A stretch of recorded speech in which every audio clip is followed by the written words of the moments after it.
Yeah, so what happened was that this person that had been interacting a lot with my post reached out to me, and she asked me like what was the reason that I couldn't like publish my books. She saw the video and she understood, but she said that maybe I'm wrong here because maybe my poetry actually can touch people. So I'm gonna show you what she wrote to me.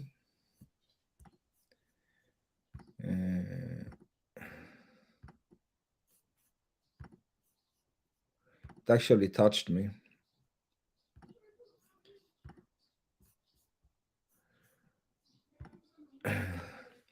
So he wrote like this. She wrote that here I am, Eduardo. When someone's right unthinkable as you have, then someone faces his darkness and fear and the vulnerability with the strength and self-compassion you're showing. Their journey with all their nakedness should be shared with everyone. I read your poems. Your journey is one of many. Don't we all wonder sometimes in the middle of chaos and despair if it's all worth as much effort? Haven't we all felt guilt, angry, and untolerably abandoned at some point in your life? Your book, dear friend, can make a lot of people feel less alone, less hopeless, less lost. I promise you, there's someone right now reading your voice to get through their darkness. Believe it.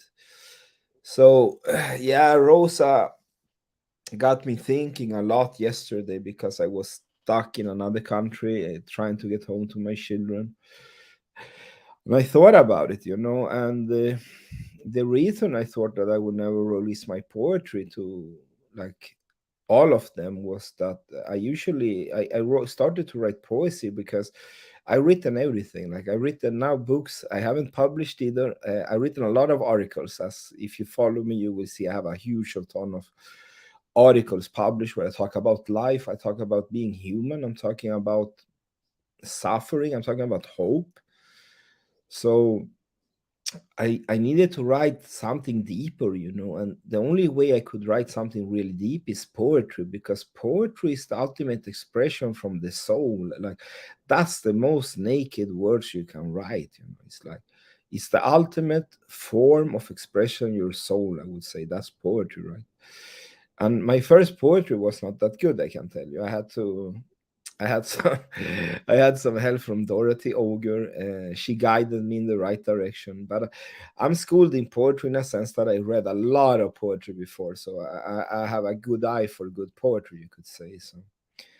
So what I did is that I just wrote. I did the same thing I always do with my writing. I just write, write, write, write, and then I just write more and write more and write more until I have like everything that I need. But then I put aside. I don't publish anything, and like I'm going through this journey now where I try to like find the courage to publish. I don't know why like I have no fear in publishing articles, and some of my articles are actually quite successful on LinkedIn. Like the how I find my inner peace is one of the most trending articles. Actually, it has like 600 likes and 3,000 comments or something. So I know that there's a base for my reading, but like for me, it feels so naked to share my writing with people because I'm like revealing feelings maybe I don't want to talk about.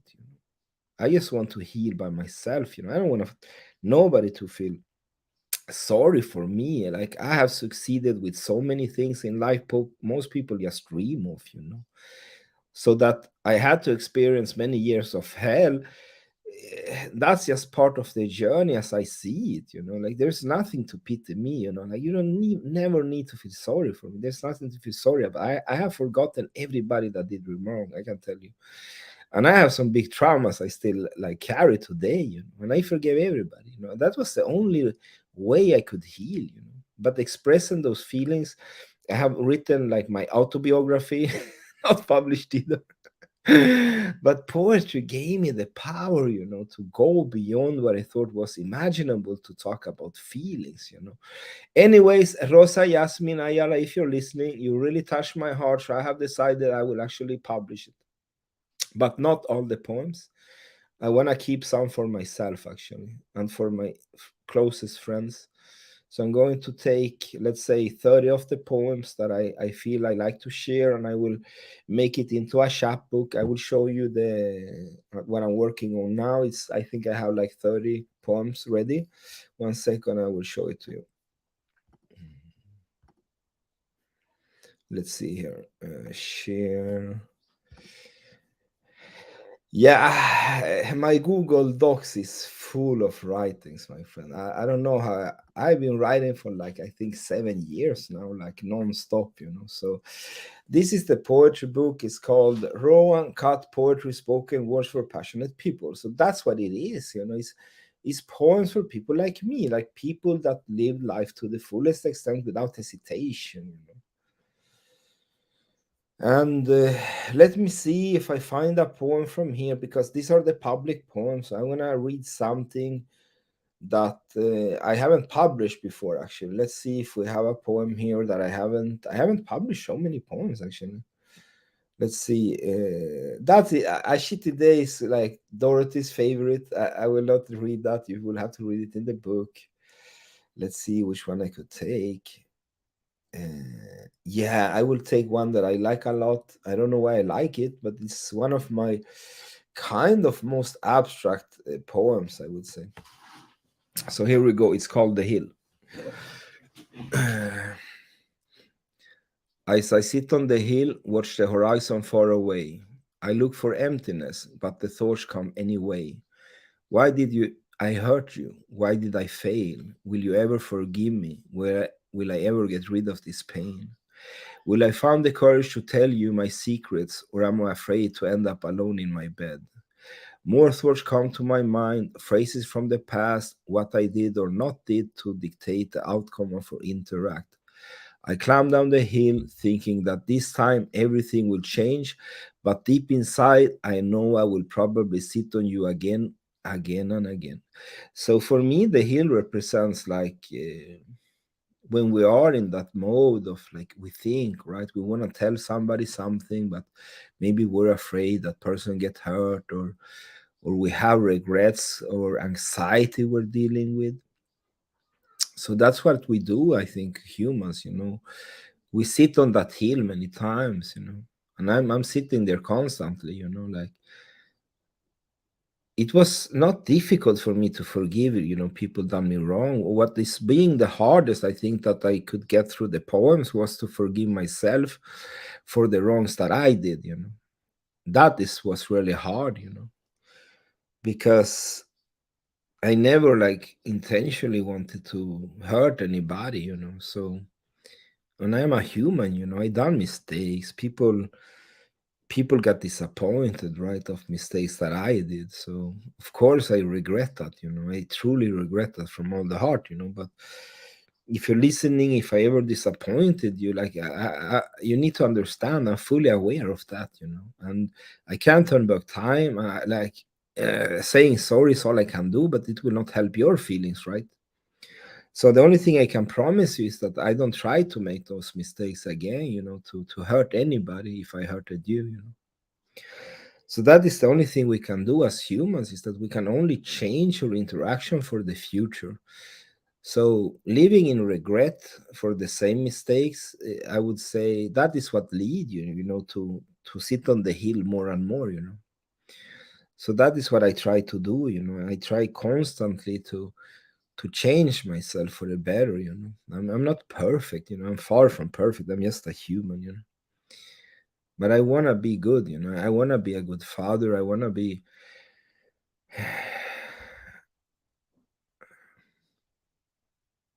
yeah, I think I want to heal, but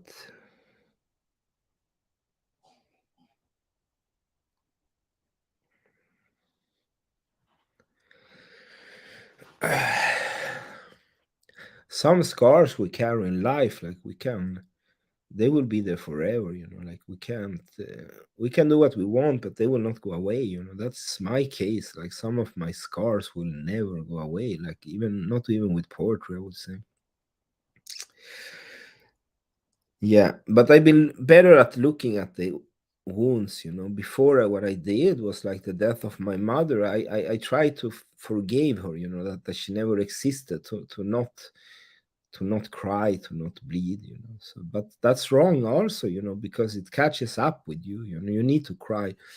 So I'm in this project called Boys Don't Cry. I'm writing about. It's actually me and Darren. There's a lot of people of us that will be in that book. Actually, it's called Boys Do Cry. Actually, and it's a really good book.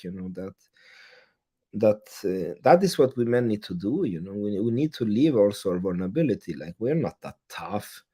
Like it doesn't give you anything. It doesn't give you anything. You need to let your feelings out.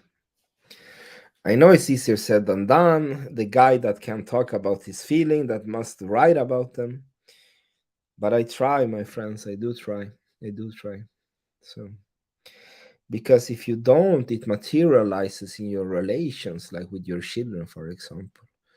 They see, dad is not happy. I don't want them to live with that. So, yeah, I think I will just. I'm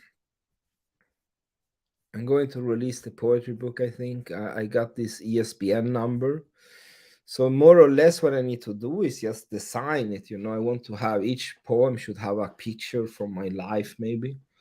And I would like to invite also some people to share their poetry with me, like my brothers and sisters, especially Dorothy, that opened me for poetry in a whole other way. She only said two things to me. Like it's not that she was like coaching me to write. I know how to write. I've been doing it for many years. She only said two things. She said, Eduardo, you need to simplify. That's it. And then what did she say more that really like changed, like took me to a whole nother level with my poetry? I would say, yeah, that simplify, I think, was the biggest one. Like we always overdo stuff, and poetry, the simpler a poem is, in construction, in the number of words, the better it is, my friend. I have a really short poem, actually, I think. Let's see which one is like. Yeah, Pink Unicorn is a poem I did for my daughter because she's my little pink unicorn. And it's really short. It goes like this. Pink Unicorn, a poem to my daughter. My little tornado, pink unicorn, my emotional sweetheart, anger and joy. My sweet little daughter, short you might be, but in your eyes glows a sparkling desire the future will see. an admired entrepreneur, change maker, or president. There are no limitations for your future to be. My miniature tornado, my pink unicorn, now continue to sleep. I will protect you even in your dream. Kiss, papito, you know. So my poetry is more like a mixture, I would say, between spoken words and poetry. It doesn't need to rhyme all the time. And that is something people, I think, start with poetry do wrong. They think it's about rhyming. It's not that, you know, it's like you need to tell a story. It's more like a storytelling. So yeah, that was the second thing that Dorothy told me, was to read out your poems loudly, to see the composition, like to see the flow of your poems, right? So that now reading out this one, I realized, oh, I need to change some structure here. Actually, now I realized it. This one I haven't read out so many. I think I never read it out. Actually, it was the first time. So you see, that is how you discover these things, you know. Like, so start writing poetry. If you want to get started, contact Dorothy Ogier. That's the best way. She's the poetry fairy on LinkedIn. And like I said, poetry can like really evolve, like take your feelings you have, like just bring them out, you know. It's so healing sometimes. And that's the reason I write poetry. I actually never started to write to share my writings. I did it, for me, it was more like a self-awareness trip. I wanted to learn more about me. I wanted to heal. So that's the reason I haven't published anything. Like, even if I have, like, I've written a lot. I even published. I gave you the child book not long time ago, right? I wrote that in less than a day. Like, I did it in 2 hours, you know, because I have my writings all the time, all the time. So yeah, so maybe I will publish my first book once and for all. So here you see it. It's like 30 poems, different things: life, depression, hope, love, yeah, everything, you know. So that's what it's called: raw and uncut poetry, spoken words for passionate people. That's what it is. Yeah. Anyways, please don't send me messages, don't contact me for some days. I've been away from my children more than I thought I would this time, you know, from when I went for a business trip, or I thought it was a healing trip. I went to heal. I meditated. I did a lot of stuff that I needed to do. So now I need time for myself and my children. And yeah, some people will get aid from me. You know who you are, because of, I don't know, projects or events we're doing, but that's it. I need time for myself now. Else I can't get your book out. So, if you're listening, Rosa Yasmin Ayala, you just made it happen, my friend. And that's all it takes, my friend, in this world. Reach out, you know. That's all it takes. See you all. Thank you so much. Bye.